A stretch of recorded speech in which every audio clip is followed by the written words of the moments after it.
Hello दोस्तों। तो आज ही हमारी साइकोलॉजी की एक रिवीजन क्लास होने वाली है जो आपको किसी जिस भी एग्ज़ाम में साइकोलॉजी आती है उसमें हेल्प करने वाली है। तो आज का हमारा टॉपिक होने वाला है स्कूल ऑफ साइकोलॉजी यानी कि मनोविज्ञान के संप्रदाय। तो सबसे पहले हम साइकोलॉजी के बारे में पढ़ते हैं। साइकोलॉजी को पहले दर्शन शास्त्र का भाग माना जाता था। विलियम वुंट ने सबसे पहले 1879 में जर्मनी के लिप्जिग विश्वविद्यालय में पहली मनोविज्ञान की प्रयोगशाला को स्थापित किया था। इससे पहले ही 1875 में विलियम जेम्स ने भी मनोविज्ञान की प्रयोगशाला की स्थापना की थी, लेकिन इसको रियल नहीं माना गया। विलियम वुंट को प्रायोगिक मनोविज्ञान का जनक माना जाता है। टेलर के अनुसार अरस्तु को सभी प्रकार के मनोविज्ञान का जनक कहा जाता है और विलियम जेम्स को अमेरिकन मनोविज्ञान और आधुनिक मनोविज्ञान का जनक माना जाता है। साइकोलॉजी शब्द का प्रथम प्रयोग है वो 1590 में रुडोल्फ गोकल द्वारा किया गया था। साइकोलॉजी शब्द की उत्पत्ति लैटिन भाषा के साइकोलॉजिया शब्द से हुई है। साइकोलॉजिया जो है साइकी धन लोगोस शब्द से मिलकर बना है, जिसमें साइकी का अर्थ होता है आत्मा और लोगोस का अर्थ होता है अध्ययन। यानी कि साइकोलॉजी का जो अर्थ होता है आत्मा का अध्ययन।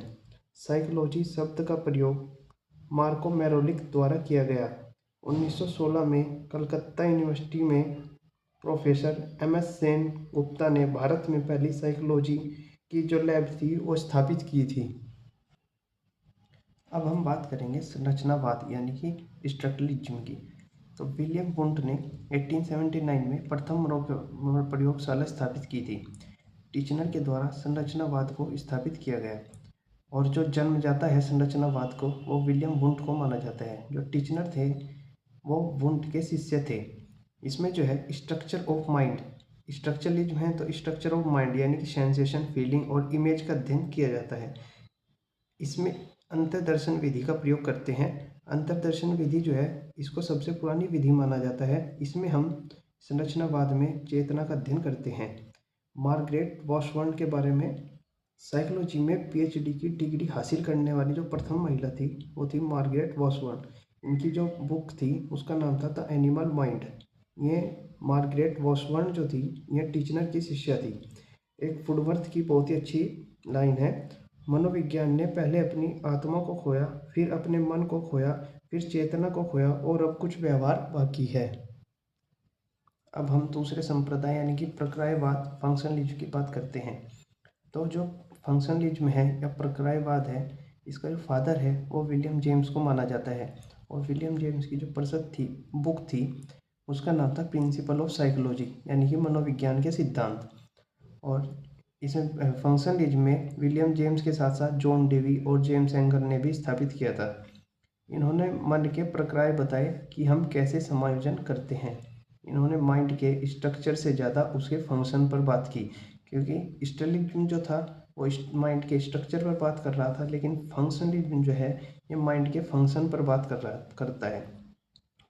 एक मैरी विटन कॉल्किंस ये जो थे एपीए यानी कि अमेरिकन साइकोलॉजिकल एसोसिएशन की प्रथम वुमेन प्रेसिडेंट बनी। वैसे ये 14वें नंबर की प्रेसिडेंट थी, लेकिन फर्स्ट वुमेन प्रेसिडेंट थी। एपीए के जो फाउंडर थे वो जीएस हॉल थे। अब हम अगले संप्रदाय की बात करें तो मनोलैंगिकवाद या मनोविश्लेषणवाद या मनोगत्यात्मकवाद यानी कि साइकोसेक्सुअल थ्योरी, साइको एनालिसिस या साइकोडायनेमिक स्कूल या हम डेप्थ साइकोलॉजी भी कहते हैं। तो इसका जो फादर है वो माना जाता है सिगमंड फ्राइड को। ये ऑस्ट्रेलिया के वियना में मन की 3 अवस्थाएं बताई इन्होंने, इदम अहम प्राहम यानी ईद, ईगो, सुपर ईगो। इन सब के बारे में हम आगे जाके डिटेल में पढ़ने वाले हैं। तो भूलना, गलत उच्चारण, मजाक और सपनों का विश्लेषण पर काम किया। फ्री एसोसिएशन तकनीक जो हमारे सिगमंड फ्राइड ने दी, फ्री एसोसिएशन तकनीक। और इन्होंने इडिपस और इलेक्ट्रा ग्रंथि के बारे में बताया, इरोस, थनाटोस, इन सब के बारे में हम आगे जाकर डिटेल में पढ़ने वाले हैं। अब तीसरा जो हमारा था वो था व्यवहारवाद यानी कि बिहेवियरिज्म। इसके जो फाउंडर थे वो थे जेबी वॉटसन। इन्होंने 1913 में इसको स्थापित किया था। जो इनकी बुक का नाम था वो था व्यवहारवाद यानी इन्होंने अवलोकनात्मक व्यवहार पर जोर दिया। इन्होंने एक लाइन कही थी 1912 में, आप मुझे 1 दर्जन दूध पीछे बच्चे दो, मैं उन्हें वो बना दूंगा जो आप चाहते हो। इनकी बहुत ही फेमस एक लाइन है जो पेपर में अक्सर पूछी जाती है। इन्होंने अनुबंधन पर भी जोर दिया। इन्होंने जो अपने प्रयोग हैं वो लिटिल एल्बर्ट नाम के बच्चे पर किए थे। इसी प्रकार जॉन लॉक ने भी कहा कि जन्म के समय बच्चे का दिमाग कोरा कागज अर्थात टैबुला रासा होता है, हम जो चाहे उस पर लिख सकते हैं। यानी कि ये व्यवहारवाद से संबंधित थे। कौन? जॉन लॉक जो थे ये व्यवहारवाद से संबंधित थे। अब हमारा अगला आता है गेस्टाल्टवाद। गेस्टाल्टवाद का जो फादर है वो मैक्स वर्तिमर को माना जाता है। गेस्टाल्ट का अर्थ होता है एक वर्गीकृत पूर्ण। ये भी सीधे सीधे पेपर में पूछ लिया जाता है। गेस्टाल्ट जो है वो एक जर्मन शब्द है। वुल्फ एफ कोलर, इन्होंने अपने प्रयोग चिंपैंजी पर प्रयोग किया जो जर्मनी के आइलैंड पर, और सबसे अधिक जो प्रयोग है वो सुल्तान पर किए थे। इन्होंने सूझ का सिद्धांत दिया। संपूर्ण जो है भागों के योग से भिन्न होता है। बाकी आगे चलकर हम इसको डिटेल में पढ़ने वाले हैं, लेकिन अभी आप ये लाइन याद रखिएगा कि संपूर्ण जो है भागों के योग से भिन्न होता है, क्योंकि ये लाइन सीधी सीधी पूछ ली जाती है। अगला है हमारा संज्ञानवाद यानी कोग्निटिव साइकोलॉजी। 1960 में मिलर, जेरोम ब्रूनर ने संज्ञानवाद की स्थापना की थी। यह चिंतन को सूचना प्रसरण के रूप में मानते हैं। यानी कि संज्ञानात्मकवाद यानी कोग्निटिव विजन जो भी हमारे माइंड से संबंधित होता है, जैसे थिंकिंग, अटेंशन यानी कि ध्यान, रिसेप्शन यानी कि अनुभूति, मेमोरी यानी कि स्मृति, इमेजिनेशन यानी कल्पना, रीजनिंग, लैंग्वेज, प्रॉब्लम सॉल्विंग यानी कि समस्या समाधान, डिसीजन मेकिंग, ये सब जो हैं हमारे कोग्निटिव के अंतर्गत। अब हम नेक्स्ट बात करते हैं मानवतावाद यानी कि ह्यूमैनिज्म। जो कार्ल रॉजर्स और अब्राहम मैस्लो ने मानवतावाद के बारे में बताया। मानवतावादी ने व्यक्ति की स्वतंत्र इच्छा, व्यक्तिगत विकास और आत्म वास्तविकता पर ध्यान केंद्रित किया। अगला बात करें तो ये आता है सृजनात्मकतावाद या रचनावाद या संरचनावाद भी इसी कोई बोलते हैं, यानी कि कॉन्स्ट्रक्टिविज्म। रचनावाद कहता है कि शिक्षार्थी निष्क्रिय रूप से जानकारी लेने के बजाय ज्ञान का निर्माण स्वयं करते हैं। अर्थात जो शिक्षार्थी हैं वे अपने ज्ञान का निर्माण स्वयं से करते हैं। कैसे? एक दूसरे के सहयोग से सीखते हैं, एक दूसरे की हेल्प करते हैं, और अधिगम जो है वो अर्थपूर्ण होना चाहिए। इसमें बच्चों को समस्या समाधान, जिसमें समस्या का अपने आप खुद से समस्या का समाधान कर पाए, बच्चा जो है सक्रिय होगा जब। और एनसीएफ 2005 इस पर आधारित है। किस पर? संरचनावाद या रचनावाद पर आधारित है एनसीएफ 2005। जो पियाजे थे हमारे वो रेडिकल कंस्ट्रक्टिविस्ट थे। वाइगोस्की जो थे सामाजिक संरचनावादी थे।